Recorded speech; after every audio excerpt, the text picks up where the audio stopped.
آج ہمارے ساتھ مہمان موجود ہیں حضرت علامہ مولانا صوفی عبداللطیف ہزاروی صاحب. حضرت السلام علیکم ورحمۃ اللہ. وعلیکم السلام ورحمۃ اللہ وبرکاتہ. علامہ صاحب کیسے مزاج ہے آپ کے؟ الحمدللہ. علامہ صاحب ظاہر ہے بہت سی ایسی چیزیں ہیں شریعت ہو اسلام ہو اس کو لے کر جو ہمیں یا ہم سمیت جو نوجوان ہیں ان کے علم میں نہیں ہوتا کیونکہ ظاہر ہماری جستجو نہیں ہوتی. تو روزے کے حوالے سے سب سے پہلا سوال ہمارا یہ ہے کہ کیا جو رمضان کے روزے ہیں یہ صرف امت محمدیہ پر فرض کیے گئے ہیں یا اس سے پہلے بھی کوئی قومیں تھیں جن پر روزے فرض کیے گئے تھے؟ ماشاء اللہ کاشف، بہت اچھا آپ نے سوال کیا ہے.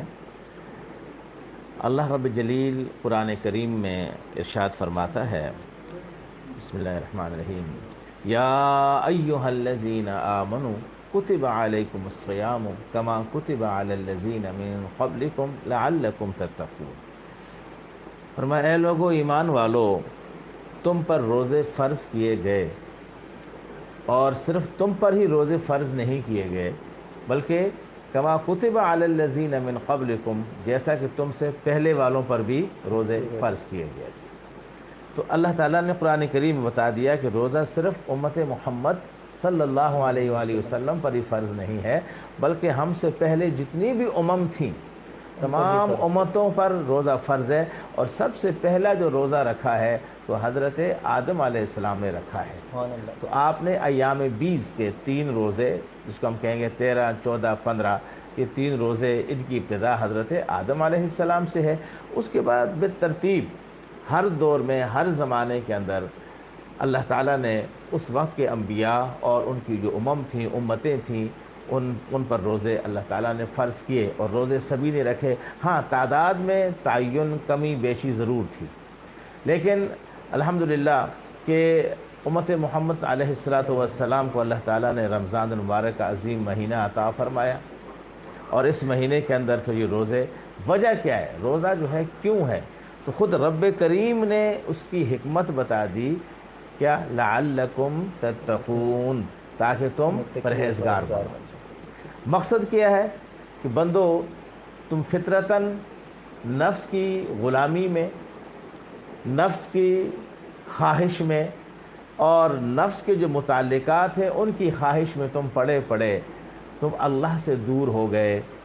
تم نے نفس کی غلامی اختیار کرتے کرتے کوئی دولت کی پوجا میں لگ گیا، کوئی انا کی پوجا میں لگ گیا، کوئی کسی اور ریا اور دکھاوے میں آ گیا. الغرض ہر انسان نے اپنا ایک بت، ایک تصور، ایک ایسا تصور کہ جو بصورت بت ہے، یعنی کہ اپنے آپ کو اپنی نمائش، اپنا نمود. تو اللہ تعالیٰ نے یہی وہ چیزیں ہیں جو انسان کے باطن کو پراگندہ کر دیتی ہیں، انسان کے باطن کو تزکیہ کا جو مقام ہے اس سے دور کر دیتی ہیں. تو رب کریم نے تزکیہ باطن کے لیے روزے کو فرض کیا کہ تم روزہ رکھو، کیونکہ روزہ صرف صبح سے لے کر شام تک کھانے پینے سے رکنے کا نام نہیں ہے، اگرچہ ظاہراً یہی ہے، ہم لوگ یہی سمجھتے ہیں، ہے نا. یہ میرا سوال یہی حضرت کہ جو ہم روزہ رکھتے ہیں ظاہر ہمارے ذہن میں یہی ہوتا ہے کہ بس یہ بھوک پیاس برداشت کرو، صبح سحری کرو، شام میں افطاری کرو، یہ روزہ ہے. تو یہ روزہ کا جو اصل مقصد ہے اللہ پاک نے، ظاہر ہے کوئی بھی عبادت ہے اللہ پاک نے خالصتاً اپنے لیے نہیں رکھی، اس میں انسان کی ہی کوئی فلاح بہبود ہوتی ہے. تو روزے کا مقصد اصل کیا ہے، اس سے ہمیں کیا مقاصد حاصل ہوتا ہے؟ جی ہاں، اس کا یہی میں عرض کرنا چاہ رہا تھا. دیکھیے قرآن کریم میں ایک مقام پہ اللہ تعالیٰ ارشاد فرماتے ہیں صبغۃ اللہ ومن احسن من اللہ صبغۃ ونحن له عابدون. لے لیا ہم نے اللہ کا رنگ، اور اللہ کے رنگ سے کس کا رنگ اچھا ہے. حقیقتاً اگر ہم دیکھیں تو روزہ ہماری رہنمائی کرتا ہے. روزے کا حقیقی مقصد، حقیقی عرفان یہ ہے کہ بندہ اللہ کے رنگ میں رنگ جائے، کیا بات، اللہ کی صفات کو اپنا لے. تخلقوا باخلاق اللہ، اللہ کی صفات کو اپنا لے. اللہ رب کریم نہیں کھاتا، وہ کھانے پینے سے پاک ہے، لہذا اس کے اندر ہمیں کہا گیا صبح سے لے کے رات تک کچھ لمحے، چونکہ تم بشر ہو، انسان ہو، تمہیں نے کھانا پینا ہے، لیکن کچھ گھڑیاں اپنے آپ کو اس مقام پہ لے آؤ کہ اللہ تعالیٰ کی جو یہ صفت ہے کہ اللہ کھانے پینے سے پاک ہے، تم بھی ویسے بن جاؤ تاکہ تمہارے اندر اللہ کی اس صفت کا جلوہ ہو جائے، اللہ کا رنگ مل جائے. اگر ہم روزے کو دیکھیں گے تو روزے کی ہر بات کہ روزہ صرف کھانے پینے سے رکنے کا نام نہیں، صبح سے لے کر رات تک، بلکہ اس میں ہر وہ برائی جو بعض حلال کام بھی ہیں بالکل وہ بھی اس سے ممنوع ہے، بالکل زوجہ سے قربت ہے یا اس طرح کی دیگر چیزیں ہیں، کھانا پینا یہ سب حلال ہے، یہ منع ہے، صرف معاملہ یہ ہے رب چاہتا ہے بندے تیرے اوپر میری صفات کا، تو میری صفات کا پرتو بن جائے، کیا بات تجھ پر میرا رنگ چڑھ جائے، اور میرا رنگ تبھی چڑھے گا کہ جب تو اپنے نفس کو روکے گا، نفس کو کنٹرول کرے گا، تو اصلاً یہ اللہ کا رنگ ہے۔ یہی وجہ ہے اللہ رب کریم نے حضور پر نور سرور عالم صلی اللہ علیہ وسلم نے اپنی کئی احادیث مبارکہ کے اندر اس چیز کو وضاحتاً بیان فرمایا، کیا کہ روزہ صرف یہ نہیں ایک بندہ روزہ رکھ کر کے جھوٹ بھی بولے، روزہ رکھ کے چغلی بھی کھائے، روزہ رکھ کے غیبت بھی کرے، روزہ رکھ کر کے جو ہے وہ تکبر بھی کرے، روزہ رکھ کر دوسروں کا دل بھی دکھائے، روزہ رکھ کر گالی گلوچ بھی کرے، روزہ رکھ کر فسق و فجور بھی کرے، روزہ رکھ کر کے جو ہے وہ ہر وہ جو ناجائز کام ہے، کاروبار ہے، حرام پیسہ ہے، یہ سارے کام وہ کرے تو اس روزے کا کوئی فائدہ نہیں ہے۔ روزہ آتا ہے اس شے کے لیے کہ آپ کے جو اخلاق کی برائیاں ہیں، اخلاق میں جو برائیاں ہیں ان برائیوں کو دور کر دو، باطناً ظاہراً اپنے آپ کو کھانے سے روکنا ہے اور باطناً اپنے آپ کو تمام برائیوں سے روکنا ہے اور شیطان سے بچنا ہے، کیونکہ حضور نے فرمایا کہ اس مہینے کے اندر سلسلۃ شیاطین کو جو ہے قید کر دیا جاتا ہے۔ پھر بندہ خود بلائے تو ایک الگ بات ہے، ہم لوگ تو خود ہی بلاتے ہیں نا، ورنہ ان کو روک دیا جاتا ہے۔ روایات کے متعلق ظاہر ہم دیکھتے ہیں کہ اکثر ہم علماء کرام سے سنتے ہیں کہ شیاطین کو جو ہے نا اس مہینے قید کر دیا جاتا ہے، لیکن اس کے باوجود ہم دیکھتے ہیں کہ جھگڑے اس مہینے زیادہ ہو جاتے ہیں، ہر کسی کا غصہ کرنا، بدتمیزی کرنا، مال تول میں فرق کرنا، مہنگائی جو ہے وہ بہت زیادہ بڑھ جاتی ہے۔ تو یہ محسوس نہیں ہوتا کہ شیطان قید ہے یا نہیں ہے، تو دراصل حقیقت جو شیطان واقعی قید کیا جاتا ہے یا؟ بہت اچھا سوال ہے آپ کا۔ یاد رکھیے اللہ کے نبی کا فرمان ہے، اللہ کا اور اس کے نبی کا فرمان سچ ہے، حق ہے۔ بے شک بے شک، ٹھیک ہے، میں نے جیسا بھی جملے کا ایک جملہ میں نے بیچ میں بولا، شیطان کو واقعی ایک تو یہ کہ جو شیطانوں کا سردار ہے ابلیس، جی جو حضرت آدم علیہ السلام کے مقابلے میں آیا اور سجدہ نہ کیا، اس کو تو قید کیا جاتا ہے ہر حال میں، اس کے علاوہ دیگر شیاطین کو بھی قید کر دیا جاتا ہے، یعنی ان کو روک دیا جاتا ہے، الا یہ کہ انسان خود بلائے، آجا بھائی، کیا کر آجا بھائی، اس کو بلائے گا تو پھر شیطان آئے گا۔ اور ہمارا بلانا یہی ہے کہ چونکہ ہم سال کے 11 مہینے بری صفات، بری عادات میں ہم پڑے ہوئے ہیں، وہ ایک مقناطیس ہے جو شیطان کو کھینچ رہا ہے، ہمارا نفس ہے جو شیطان کو بلا رہا ہے، ورنہ اللہ رسول کا فرمان ہے، وہ حق ہے، وہ سچ ہے۔ اگر بندہ صحیح معنوں میں روزہ رکھے، ٹھیک ہے، دل کو بھی پاک کرے، نگاہ غلط جگہ نہ پڑے، کان غلط بات نہ سنے، زبان سے غلط بات نہ نکلے، ہاتھ غلط کام کی طرف نہ بڑھیں، پاؤں غلط قدم غلط کام کی طرف نہ پڑیں، دل میں غلط سوچ نہ آئے، یہی تو روزہ کہتا ہے۔ آپ یہ کر کے دیکھ لیجئے، شیطان قریب نہیں آ سکتا۔ حضرت روزے کے متعلق جب ہم سحری کرتے ہیں تو بعض اوقات لوگوں کا یہ خیال ہے کہ جو اذان ہوتی ہے وہ روزہ اسٹارٹ کرنے کے لیے ہوتی ہے، بعض اوقات اذان ہونے تک یا اذان شروع ہونے تک لوگ کھاتے پیتے رہتے ہیں کہ جی ابھی اذان ہو رہی ہے، تو کیا جو اذان ہے فجر کی یہ روزے کے لیے دی جاتی ہے یا نماز کے لیے دی جاتی ہے، اور اذان کے درمیان روزے کے درمیان فرق کیسے واضح ہوگا، کیسے پتہ چلے گا کہ اب روزہ بند کر دینا چاہیے اذان سے اتنے ٹائم پہلے، یا اذان ہو رہی ہو آپ کھا پی سکتے ہیں؟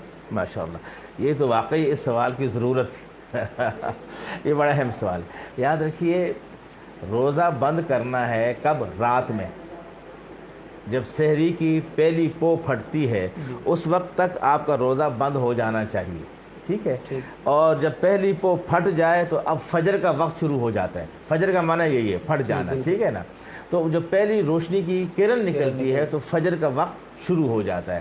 تو یاد رکھیے رات میں ہم اذان نہیں دے سکتے، اذان کب دیں گے؟ جب پہلی روشنی کی کرن پھوٹے گی۔ اب جب پہلی روشنی کی کرن پھوٹے گی اس وقت ہم اذان دیں گے، تو اس وقت ہم جو ہے کھا پی نہیں سکتے۔ یہ جو لوگوں میں تصور ہے جب تک اذان ہو رہی ہے آپ کھاتے پیتے رہو، یہ بالکل غلط ہے، اس سے روزہ فاسد ہے، روزہ ہوتا ہی نہیں ہے۔ ہاں دیکھیے اب الحمدللہ شہروں میں تو بہت سہولیات ہیں، سائرن بجا دیا جاتا ہے، اور سائرن ہمیشہ اذان کے وقت شروع ہونے سے کم 2 منٹ 3 منٹ پہلے سائرن بجایا جاتا ہے کہ مقصد ہے کہ اگر آپ کھا رہے ہیں، آپ کے منہ کے اندر پہلے سے لقمہ موجود ہے، یا آپ نے کھانا کھا لیا تھا اور پانی موجود ہے، پانی پینے کو دل چاہ رہا ہے، یا اس کے علاوہ جو ہے اپنی کلی کرنا ہے جیسا آپ نے فرمایا، تو یہ سارے امور سائرن کے دوران تو کر سکتے ہیں، لیکن سائرن بجنے کے بعد سائرن ختم ہوا، سحری کا وقت ختم ہوا، اب فجر کا وقت شروع ہوا، اذان تب ہوگی جب فجر کا وقت شروع ہوگا۔ تو لوگوں میں یہ جو خیال ہے اس کی شدت سے اس کو روکنا چاہیے کہ اذان کے دوران کھانا پینا نہیں ہے، بلکہ اذان سے پہلے کھانا پینا بند کرنا ہے سحری کے وقت میں۔ حضرت تراویح کے متعلق سوال ہے کہ تراویح جو ہے کیا روزے کے ساتھ منسلک ہے؟ اگرچہ میں تراویح نہیں پڑھتا اور میں روزہ رکھتا ہوں تو کیا میرا روزہ نہیں ہوگا؟ اور کیا تراویح پڑھنا لازم ہے یا تراویح الگ عمل ہے، روزہ الگ عمل ہے، اس کا کیا؟ دیکھیے بات یہ ہے کاشف بھائی کہ تراویح ہے روزے کے ساتھ، لیکن ہم یہ نہیں کہہ سکتے کہ جس نے تراویح نہیں پڑھی اس نے اگر روزہ رکھا تو اس کا روزہ نہیں ہوا۔ روزہ تو ہوا مگر کاٹا پیٹا ہوا، ادھر بھی کٹ ہے، ادھر سے بھی کاٹا ہوا ہے، ادھر سے بھی کاٹا ہوا ہے، ادھر سے بھی کاٹا ہوا ہے، کامل روزہ نہیں، اکمل روزہ نہیں، مکمل روزہ نہیں۔ وہ مکمل روزہ جو ہے وہ تراویح کے ساتھ ہے، جیسا میرے آقا نے فرمایا کہ من صام ایمانا و احتسابا غفر له ما تقدم من ذنبه وما تأخر، اسی طرح فرمایا من قام ایمانا و احتسابا غفر له ما تقدم من ذنبه وما تأخر، جس نے احتساب کے ساتھ، ایمان کے ساتھ تراویح پڑھی، اقامت کی، عبادت کی، تو اس کے پہلے گناہوں کو اور اگلے پچھلے گناہوں کو معاف کر دیا جائے گا، اور جس نے روزہ اس تصور کے ساتھ رکھا اس کے گناہوں کو بھی معاف کر دیا ہے۔ گویا یہ دونوں گناہوں کی معافی کا سبب ہیں۔ اگر ایک کرتے ہیں وہ اس میں جو گناہ معاف ہوتے ہیں، کچھ رہ گئے تو وہ دوسرے سے معاف ہو رہے ہیں، ٹھیک ہے؟ تو یہ دونوں لازم اور ملزوم ہیں۔ لہٰذا جو رمضان شریف میں نفل جو ہے وہ فرضوں کے برابر میں ہے، فرض 70 فرضوں کے برابر میں ہے۔ اب آپ دیکھیے تراویح جو ہیں اگرچہ یہ سنت ہونے کے ناطے نفل سے ایک درجہ اوپر ہی ہیں، تو نفل فرض کے برابر ہے، تو اب بتائیے تراویح کا کیا درجہ؟ تراویح کا فرض کا ہی آ گیا۔ اب جو شخص اس کو لاپرواہی کرتا ہے، چھوڑ دیتا ہے، جبکہ اللہ تعالیٰ نے اتنا بڑا انعام عطا فرمایا کہ عام طور پہ جو ہم نیکی کرتے ہیں تو ایک کے بدلے 10 ملتی ہیں، اور رمضان میں وہ نیکی ایک کے بدلے 700 ہو جاتی ہے۔ اچھا، اسی طرح ہم قرآن کریم پڑھتے ہیں، الف لام میم کہا تو الف ایک حرف ہے، لام دوسرا حرف ہے، میم تیسرا حرف ہے، ایک دفعہ کہنے سے 30 نیکیاں مل گئیں، ہاں جی۔ اور رمضان میں ایک دفعہ کہنے سے کتنی مل گئیں؟ 2100 نیکیاں مل گئیں، 700 700 1400 700 2100۔ یہ تو عام بندے کے لیے، جسے کہتے ہیں نا مزدور کی مزدوری اتنی ہے، اور جو مالک اپنے پاس سے دے دے اس کے لیے قرآن کہتے ہیں واللہ یضاعف لمن یشاء، اللہ جس کا چاہے دگنا کرتے، اس سے بھی دگنا کرتے۔ تو یہاں رحمتیں ہی رحمتیں، کھانا پینا، سحری کرنا، افطار کرنا وہ عبادت ہے، اس میں سونا عبادت ہے، اس میں نیت خلوص کے ساتھ اللہ کا رنگ چڑھانے کی نیت لے لیجئے اور کوئی بھی کام کر لیجئے، ہر سیکنڈ آپ کا عبادت میں جاتا ہے، ایون کہ آپ کا سونا بھی عبادت میں جاتا ہے۔ سبحان اللہ۔ حضرت روزے کی مکروہات اور بہت سی چیزیں ایسے ہیں جن کے بارے میں، یہ اکثر چیزیں ایسی ہوتی ہیں کہ جن کا شریعت یا دین سے کوئی تعلق نہیں ہوتا، بس کسی نے بنا لی اور چلا لی۔ تو کیا جس طرح ہم مسواک وغیرہ کرتے ہیں تو مسواک کرنا یا دانت برش کرتے ہیں، جو ٹوپ وغیرہ آتی ہیں ان سے دانت برش کرنا، سرما لگا دینا، تو ان میں سے کون کون سی چیزیں جس سے روزہ ٹوٹ جاتا ہے یا مکروہ ہو جاتا ہے یا فاسق ہو جاتا ہے؟ پہلی بات تو یہ کہ مسواک سے روزہ نہیں ٹوٹتا، ٹھیک ہے، مطلقاً مسواک سے روزہ نہیں ٹوٹتا۔ البتہ ٹوتھ پیس جس کو ہم کہتے ہیں، آج کل پیسٹ جو آ رہی ہے، ہاں اس سے روزہ ٹوٹ جائے گا۔ اس کی وجہ یہ ہے کہ اس کے ذرات زبان پر پھیلنے کے بعد اندر جانے کا 100% امکان ہوتا ہے۔ شاذ و نادر کوئی بندہ اپنے آپ کو بچا سکے تو بچا سکے، ورنہ نہیں بچا سکتا، لہٰذا اس کو روزے کی حالت میں منع کیا گیا۔ البتہ مسواک کی جا سکتی ہے اور مسواک کرنے سے کچھ نہیں۔ ہاں یہ ضرور ہے کہ اگر کسی کے اس کو علم ہے کہ میرے دانت کمزور ہیں، میرے مسوڑے کمزور ہیں، میں جب بھی مسواک کرتا ہوں تو میرے منہ سے خون نکلتا ہے، یا کبھی نکلتا ہے اور کبھی نہیں نکلتا، اور اس کو پتہ نہیں چلتا کہ نکلا کہ نہیں نکلا، تو اس صورت میں اس کو ذرا احتیاط کرنا چاہیے کہ خدا نہ خواستہ اگر اس نے مسواک اتنے زور سے کی، یا اس کی جگہ آج کل جو برش آ رہے ہیں وہ استعمال کیے اور دانتوں سے خون نکلایا اور اس کو پتہ نہیں چلا، اور خون جو تھا وہ تھوک پہ غالب تھا، اندر چلا گیا، حلق سے اندر چلا گیا تو روزے کو فاسد کر دے گا۔ لہٰذا اس لیے احتیاطاً، ورنہ مسواک کسی بھی صورت میں منع نہیں ہے۔ اس کے علاوہ جو سب سے بڑی بات ہے، جھوٹ کی روزے کو مکروہ کر دے گا۔ نظر غلط طرف اٹھی ہے، جدھر نہیں دیکھنا ادھر دیکھا، روزے کو مکروہ کر دے گا۔ مطلب یہ غلط کہ بات سن لی، زبان کا روزہ نہیں ہے، پورے جسم کا روزہ ہے، اس طرح؟ جی ہاں، یہ پیٹ کا روزہ نہیں، سر کے بالوں سے لے کر پاؤں تک روزہ ہے۔ میں نے یہی کہا نا کہ صبغۃ اللہ، ہم نے اللہ کا رنگ لینا ہے، ہم نے وہ اخلاق لینا ہے کہ جس میں شیطان کی دخل اندازی نہ ہو، اور شیطان کی صفات جس میں داخل نہ ہوں، اور نفس کی جو صفات ہیں وہ بھی داخل نہ ہوں۔ در حقیقت بات وہی آ گئی کہ رب چاہتا ہے کہ بندے کچھ دیر کے لیے تو میرا بن جا، میری صفات اپنا لے، میرا رنگ اختیار کر لے، تاکہ میں تجھ پر فخر کروں، اور پھر جو میں تجھے اس کا انعام دوں گا، اس انعام کے بارے میں جو ہے سب سے بڑا انعام پتہ کیا ہے؟ سب سے بڑا انعام اللہ کا دیدار ہے۔ کیا فرمایا؟ للصائم فرحتان، فرحتن عند فطرہ و عند لقاء ربہ۔ فرمایا روزے دار کے لیے دو خوشیاں ہیں۔ ایک خوشی یہ ہے کہ جب وہ افطار کر رہا ہوتا ہے نا، تو اس وقت جو اس کو خوشی محسوس ہوتی ہے پورا دن بھوکا پیاسا رہنے کے بعد، اور دوسری خوشی بالکل بعین ہی اس وقت ہوگی جب وہ اپنے رب جلیل کا قیامت کے دن کیا کرے گا؟ دیدار کرے گا۔ یوم تبیض وجوہ و تسود وجوہ۔ اس میں ایک علماء نے، فقہاء نے، اور ہماری گرامر کے لحاظ سے بڑا ایک پیارا نقطہ ہے۔ اگر ہم واو کو واو حالیہ مانیں، اس کا ایک معنی یہ بھی ہو سکتا ہے کہ للصائم فرحتان، روزے دار کے لیے دو خوشیاں ہیں۔ کیا؟ ایک تو جسمن وہ کھا رہا ہے، پیٹ کو، جسم کو کھلا رہا ہے، اور اس کا جو باطن ہے نا، اس کی جو روح ہے، اگر وہ عاشق ہے، اگر وہ ولی ہے، اگر وہ فنا فی اللہ کے مقام پہ ہے، تو ادھر یہ روزے سے، کھانے سے، روزہ کھجور سے افطار کر رہا ہے، روح اللہ کے دیدار سے افطار کر رہی ہے۔ اور جو اس مقام پہ نہیں ہے تو کل قیامت کے دن وہ اللہ کا دیدار کریں گے۔ اسی لیے فرمایا، یہاں تک رب کریم نے فرمایا کہ روزے دار کی جو عموماً ہوتا ہے کہ اس وقت یہ شام کا وقت ہے، اس وقت جو منہ کی بو ہوتی ہے معدے کے خالی ہونے کی وجہ سے، اس میں تھوڑی سی ایک کیفیت پیدا ہو جاتی ہے، یعنی ہلکی سی بو کی شکل اختیار کرتی ہے۔ رب کریم نے فرمایا بندے اس حال میں کہ جب تو روزے میں ہے، تیری جو منہ کی جو بو ہے وہ مجھے مشک سے زیادہ، مشک جو ہے جو ہرن کے اندر کا خوشبو ہے، سب سے عرفہ و اعلیٰ ہے، تو اس سے بھی زیادہ مجھے پسند ہے۔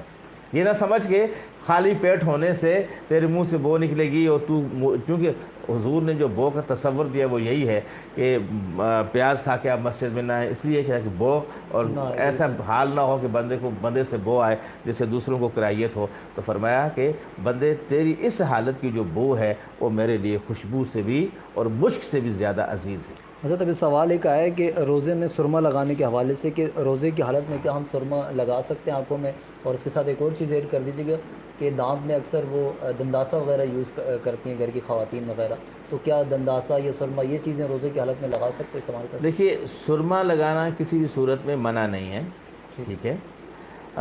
البتہ جو دنداسہ ہے چونکہ وہ لکڑی کا ہوتا ہے اور اس میں ذائقہ ہے، اس طرح ٹوتھ پیسٹ کا ہوتا ہے نا، اس طرح اس میں باقاعدہ ذائقہ ہے، اور ہم لوگوں نے استعمال کیے جب وہ ہمارے ہاں زیادہ تر ہوتا تھا یہ، تو اس سے یقیناً روزہ فاسد ہو جائے گا۔ کیوں کہ وہ دانتوں سے ہو کر زبان تک جائے گا، اور جب زبان سے جائے گا تو ہر وہ چیز جو حلق سے اترے، ٹھیک ہے، روزے کی حالت میں وہ روزے کے لیے نقصان دہ ہے۔